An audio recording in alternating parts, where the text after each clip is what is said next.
Hey guys, welcome back to the channel. Today I'm going to be reacting to a video called How Foreigners Make Finnish People Uncomfortable Unintentionally. Okay, so I'd be very intrigued to find out what kind of things Finnish people do not like, because I wouldn't want to be a bad tourist if I ever go to Finland, because I didn't know that this was frowned upon. I wouldn't want to be seen as a bad tourist. So this makes me very intrigued. Let's check it out and comment, like, and subscribe. So you're now in Finland and you're ready to meet and connect with those Finns, but you don't want to make them uncomfortable, right? Because there are 10 things that you can do unintentionally and make Finns uncomfortable. Let's find them out. So what do you do if you see a Finn and you would like to talk to? You can do what the rest of the civilized world does and say, "Hi, how are you?" But if you say that to a Finn, this will happen. Nightmare situation? No? Just kidding, we are not that awkward. But the thing is that how are you is maybe not the best choice. Because in English, it's very common to say how are you just to greet a stranger and get the conversation going. But the thing is that here in Finland, we see it as a question, not necessarily a greeting. So in other words, some Finns may... Oh, you have to answer for real. Yeah, I'm bad, I'm good, I'm doing poorly. I think that they have to start explaining themselves to you, a complete stranger, because we see it as a question. And on top of that, Finns can be... Yeah, I wouldn't want to talk to about my personal life with a stranger, of course. Quite blunt and honest. If you ask a complete stranger, how are you, you may get any of the following. I'm good. I'm okay. Okay. Absolute shit, just lost my job. Great, I just banged a prostitute. Well, what a conversation starter. Happened to me, I asked this and I got this from my complete new neighbor. And don't get me wrong, we use how are you What? all the time, even in Finnish, but it's good to understand the viewpoint how we address this how are you. And remember, it's absolutely always worth opening a conversation with a stranger in Finland. Because in the best case scenario, you could find your best... Although I would assume they're quite close, but I would try. ...friend for life. So don't overthink when meeting Finns. So educate... Great piece of advice for Finland and everywhere in the world, basically. Educating yourselves on the basics of Finnish history is always a good thing. We appreciate it. And you may already know that Swedish is still the second official language here. That's right, even the street signs are in both languages, Finnish and Swedish. This looks like my worst nightmare, because Swedish and Finnish are two languages that to me are unintelligible. Yes. And that's because we used to belong to Sweden for like around 500 years until the beginning of 19th century. And we still have this like friendly rivalry going on. That's actually quite close. They're basically the same people, not in an offensive way. They were literally the same people, although until almost recent years ago. Jokes of each other, we tease each other, but hey, that's part of the neighbor Nordic relationship. Correct. And I guess this happens with any neighboring countries in the world. However, some Finns may still feel a little bit sensitive when it comes down to Sweden. Oh For my example, God, what? if you say stuff like, Swedes are sexier than Finns, Sweden is better in ice hockey, Swedish music is awesome. And note that this last one is not... But the Swedish music being awesome, I think we're renowned for being very good at making music. So I don't think, I'm sorry, but they're winning. Not that it's a competition, but they're kind of winning. Even a comparison, it's just a statement. And saying any of these may piss off some Finns and may get you the Finnish face of disapproval. Looks like this. Okay. By the way, don't mix that up with the Finnish smile. Looks the same. Like this. As for me, I'm not really that sensitive. I know and I admit that Sweden is definitely better at some things. Let's just take one random example. For example, accumulating... What is this? Onko Suomi? What does that mean? It's, net worth. Okay. Wealth. There was an article from Helsingin Sanomat comparing the average net worth development between Finland and Sweden. And in the year 2000s, they were quite even, but now, 20 years later, the average Swedish household net worth is more than $300,000, and in Finland it's measly $168,000. So the point is that well, if you want to compare yourself, just compare to the rest of the world, and then you come out on top. Careful when it comes down to comparing Sweden and Finland. Some Finns may get offended. So while in Finland, it's a good idea to pick up some Finnish language. At least some essential phrases and words. It doesn't only help you to get by and get around, but also to connect with Finns. Especially you want to focus on the pronunciation. English speakers pronounce sauna, sauna. You know, sauna is the pinnacle of Finnish culture. You want to pronounce that right. Sauna, not sauna. There's no sauna, you know? And I believe it was last year when there was this NHL games held in Tampere, and they were interviewing this one NHL player, American. They pronounced the Tampere, where the city where the game was held, Tampere. With the American accent. And don't get me wrong, we are not like super nitpicky about every small detail, but the things that Finnish is a hard language. we appreciate it if you can just You're pronounce trying. some important words in Finnish the correct way. Important words such as Kimi Räikkönen, Nokia, salmiakki, you know, the Finnish licorice, I've never heard of that. kahvi, coffee, jääkiekko, ice hockey, and so on. And you will instantly gain the Finnish respect if you can nail down the pronunciation. Okay. So how do you find the correct pronunciation? You can just use Google Translate. The translation function is, of course, still under development, but the pronunciation is still quite okay. He's a famous driver, right? Räikkönen. Just quickly Räikkönen. use that to find out how the things are F1 pronounced. By the way, driver? if you're interested in learning Finnish but you don't know to start, check out my free Finnish for Dummies 5-day email course, link in the description.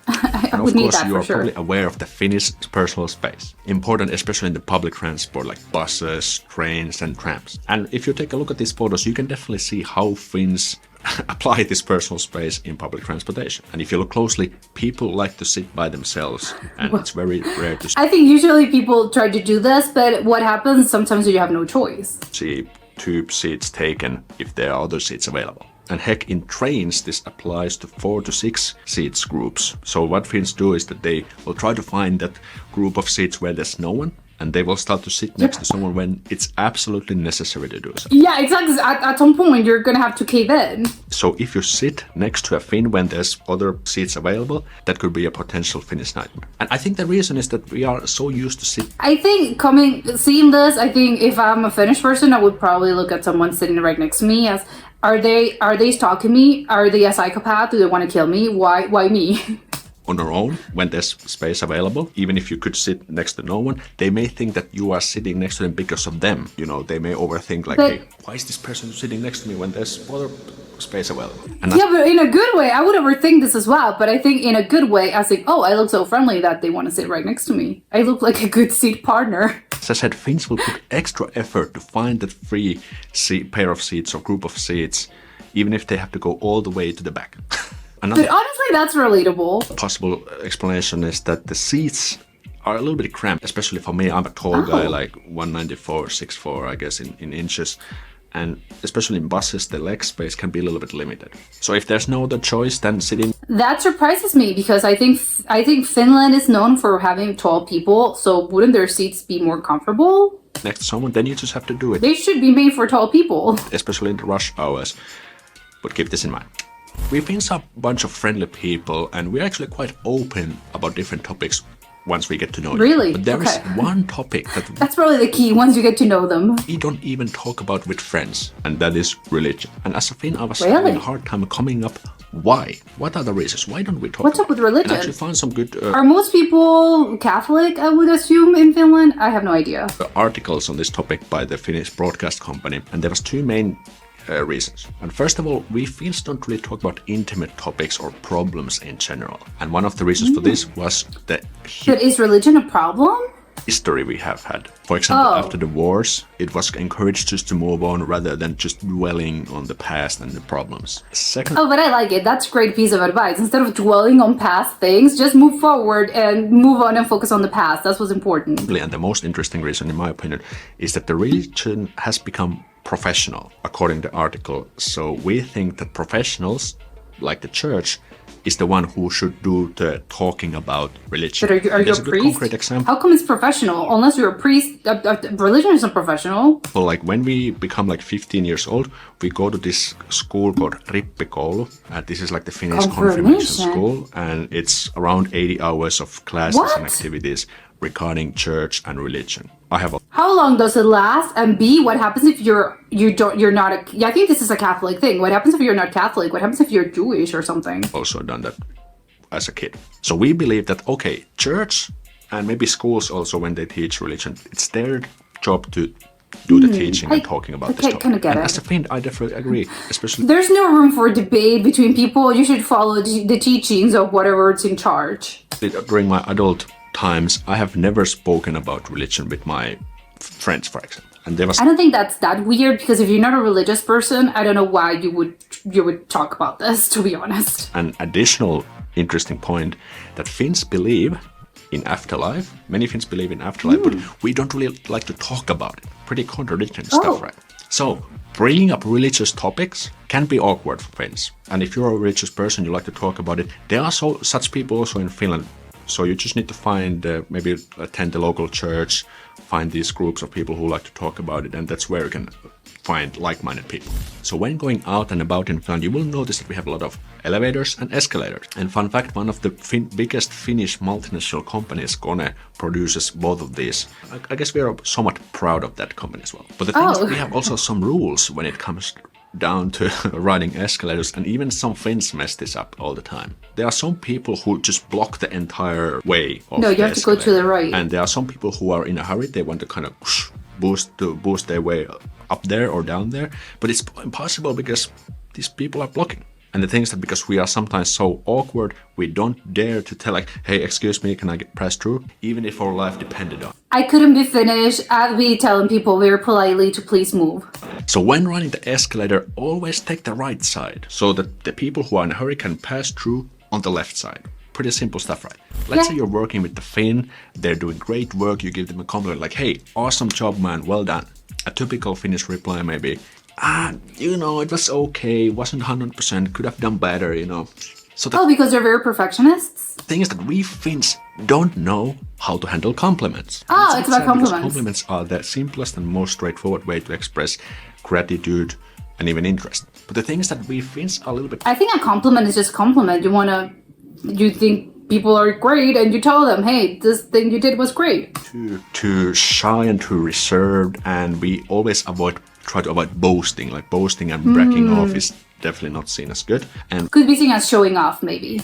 Receiving a compliment may sometimes feel like, even if it wasn't. So should you avoid complimenting Finns altogether? Absolutely no. Please give compliments when it's reasonable to do so. And when it's appropriate, when it comes from the heart, I think as long as the compliment is honest, then great. I think we Finns and Finnish culture definitely need more compliments. Please. But I think that's not a Finnish thing. I think taking compliments, I think it's a personality thing, and a lot of people have trouble taking. It's awkward. You don't know what to say. Give them if there's a genuine reason to do so. Because I have also done it sometimes, and it definitely makes our day because we are not expecting those compliments. It's nice. Same goes for dating. If you see someone interesting you would like to get to know, let them know. Compliment is a great way to open a conversation and express some interest. But hey, let's go back to the personal space. There's one more thing I want to talk about. So about the personal space, you probably learned that we Finns don't want to get too touchy early on because it may be seen as pushy. However, handshakes, fist bumps, bro fists, high fives, and even hugs actually come quite early into the play when getting to know someone. So let's say I'm gonna go into home party.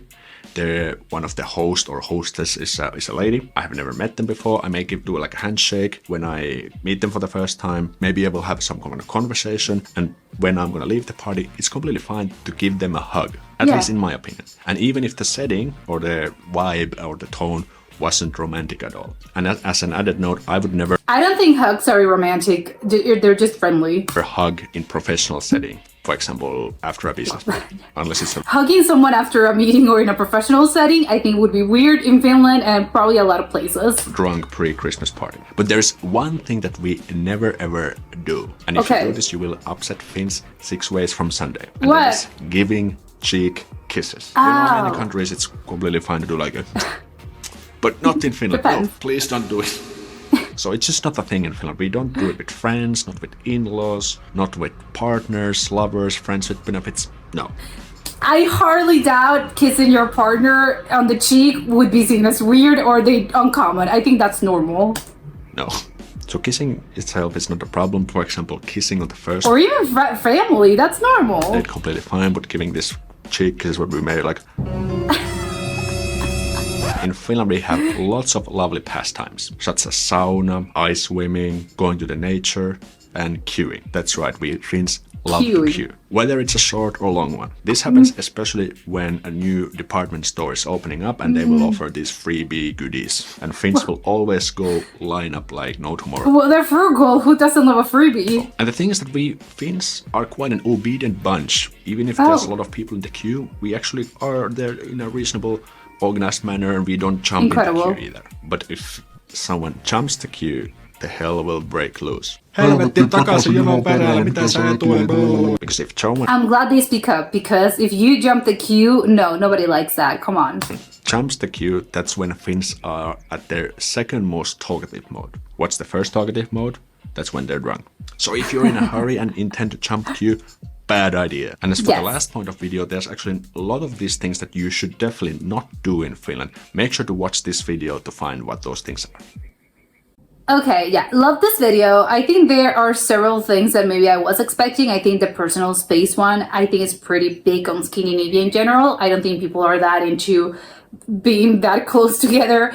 But something I think I find surprising is that even though they apparently, even in for instance, in public transport, they don't really like being that close together. But even then, and I get it, because again, I think public transport, it's a whole thing. I have a lot of thoughts about this, because even though my personal preference, and I think most people's personal preference would be, if you have an empty seat, of course you're going to gravitate towards the empty seat, just because it's more comfortable and you feel you have sort of more space to go around your life. I don't know, you feel you're grabbing a book, you have your phone. I don't know. It's more about, again, I like my personal space. However, I think and with public transport, I think it's a thing because when there are no empty public seats, and then someone has to, well, if you're getting into the train or the bus or whatever, then oh, this person's gonna have to sit somewhere right next to someone. And I feel sometimes if I'm in the place of the person that's coming, the new person that has to find a seat, I always feel, and I think that's such a mental thing, and I'm very weird with this, but I think, I wouldn't want to offend the other people just because I'm choosing to sit here. It's obviously random, you're not thinking about this that hard, but I think sometimes when you're sort of, I'm sitting here, and I think maybe some people are, and I just start thinking, maybe it's just me being weird and overthinking it, I start to think maybe the other person maybe other people, or maybe especially like the person right next in that row, maybe the other person on the seat is going to be thinking, I didn't look hospitable. Why wouldn't you want to sit right next to me? And I'm sorry, I don't know, I just randomly chose this seat. But I think, again, maybe that's just me, or maybe some other people actually feel this way. But I always feel, and I start thinking, it's going to be offensive for other people, and I wouldn't want to offend anyone. But so I'm sorry, it's just a random thing. But I always think about it this way. But I know it's weird, because if I'm the one sitting, it's just whatever. I'm not thinking about this that hard. This is whatever this person found the closest seat or whatever. But rarely do people go to the nearest seat when they there's no available seats. They'll just go, and they usually, I don't know. It's weird. It's a whole thing, and I don't know why I overthink this that hard, because it's not that deep. But I found it weird, having said all of this, because yes, they go to the lengths of not invading anyone's personal space when it comes to public seating, but they love their hugs. Apparently it's normal, because I would assume, if you're meeting someone new, if you're at their house, like he said in the example, you're being introduced to someone. I think it also depends on the personality. I would go for a handshake, but I know some people are super friendly and they go for a half hug, and it's okay. That's nice. But again, if you're meeting someone, it's more, I think the most common sort of form of greeting is just a handshake. But if you have a conversation, then when you're saying goodbye, it would be, a sort of, okay, bye. And you would sort of, again, go for the half hug. And he says, no, you can hug them completely, and that's fine. Which I would be, in Finland, I would think people in Finland are so completely reserved. They wouldn't like you hugging them, or they wouldn't even like you shaking their hands. It would maybe be as hello, as a wave, and they're not, or a bye, and not exactly a handshake, because I think a handshake is more a formal form of greeting, which it's okay. Again, it's polite. But I think if you're saying goodbye to someone, unless it's a professional setting, I don't think it would. If you're in a social setting and you're at a party, you wouldn't say goodbye by shaking their hands. Although maybe in Finland, I would assume, maybe that's the way they go over there, because they don't really like, they keep their personal space. So it's really strange to me that they're into hugs. It's fine. Okay, I get that, but then you're telling me the step ahead of this, the line you shouldn't cross is the kiss on the cheek. Is okay, so a kiss on the cheek is way too much, but a hug, it's fine. To me, I think a hug is a little bit more personal, just because I think you're more, I don't know, you're kind of more I don't know, your personal space is being more, it's being more, I don't know, invaded. I think a kiss is sort of, well, you know, you go, I don't know, it depends on the kiss as well. Sometimes, and I think most people just do the kiss on the air. You're not literally, oh, I'm gonna grab your cheek and I'm gonna kiss it, unless you're deliberately doing this. And I think would be, again, weird if it's not your partner or if it's not a friend or a family member. I think would be weird, the whole, I'm gonna grab your cheek and I'm gonna kiss you. I think that's a little weird. If it's a stranger or someone that you're, or an acquaintance, I think it would be strange to be all that, okay, let me do this. I think you would go for the kiss on the air. You sort of go and it's more as in cheeks sort of hitting each other, but it's not an actual, there's no contact between lips and cheek. I don't know, it's a whole thing, but I don't know, it's funny to me that the kiss is, no, that's a step too far, but the hug is fine. It's, to me, a hug is kind of more personal, just because it's more, you know, you're more into someone's space, but it's funny to me. The other thing that I found, and I think the weirdest part about this video to me, was the religion thing.